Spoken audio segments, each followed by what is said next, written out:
Breaking now, cops just took over Obama's D.C. office. It's about time. It's happening by Cat Stevens for FreedomDaily.com.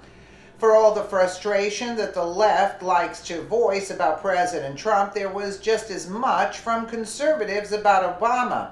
It just left less of an impression because conservatives weren't willing to riot or break the law. The hardworking middle class sat through 8 years of the Obama administration, bidding our time till we would be able to put someone with our interests at heart in the White House. When what is now being called the, quote, silent majority spoke up, it surprised many and infuriated the formerly unchallenged squeaky wheels.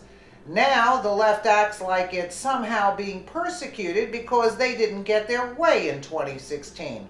That, of course, leads to a lot of lashing out and even more lawbreaking. While it would be ideal if no one ever broke the law, it's sad that it seems to be just the side that didn't encourage division who is receiving the backlash. This, of course, has been the case with our former commander-in-chief, who has been dubbed with sainthood by his fans despite all he did to encourage division and racism in this country. This week, though, that divisiveness finally caught up to him, and he received a taste of what the right has had to deal with ever since his party got the entire nation whipped into a frenzy with their lies about the 2016 election and the scandal that went with it. Fox 5 D.C. reports that Barack Obama's D.C. office was closed down as they investigate a white powdery substance that was mailed to that office.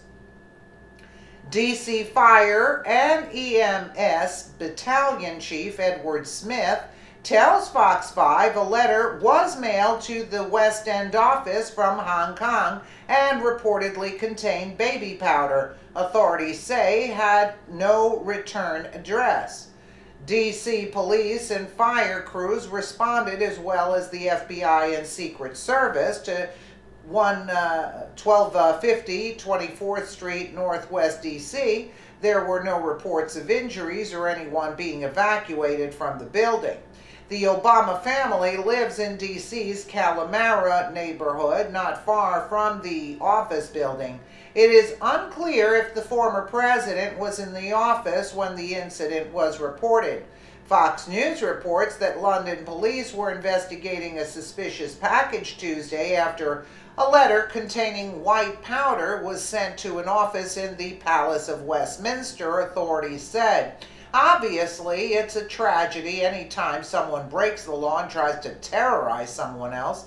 However, it's a crying shame when one side of the political aisle receives abuse and the other side is completely unsympathetic because they've never had to deal with the same type of issue. In other words, if one side is willing to play dirty and the other isn't, that would make for a very uneven fight. That's what I've been saying all along.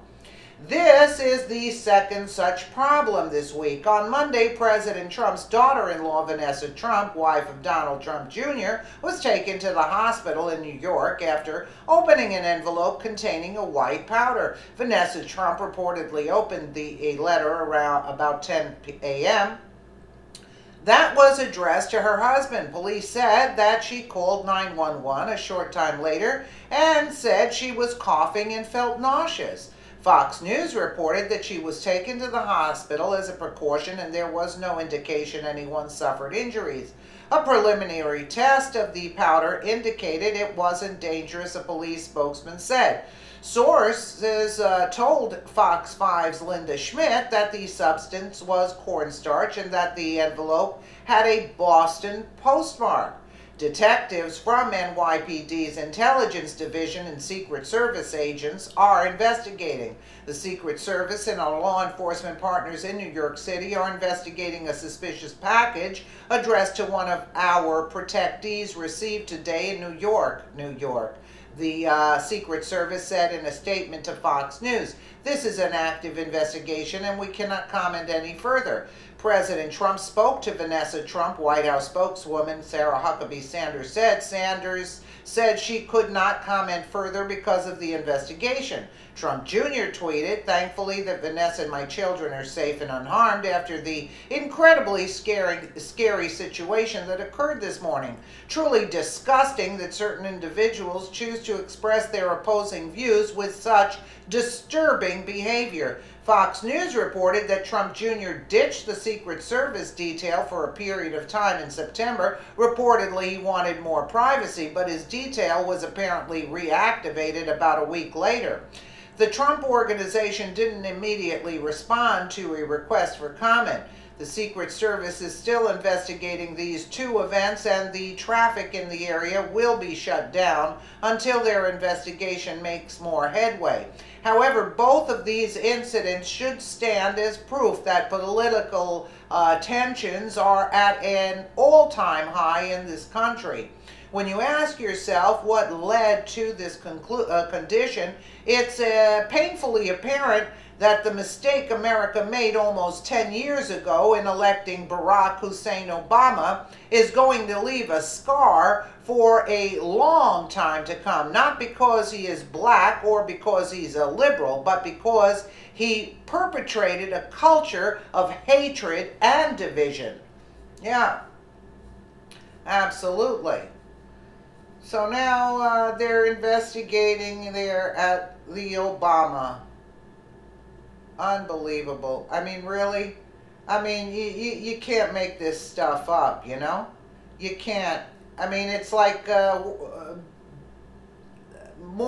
than a thriller movie, what's taking place in today's situation.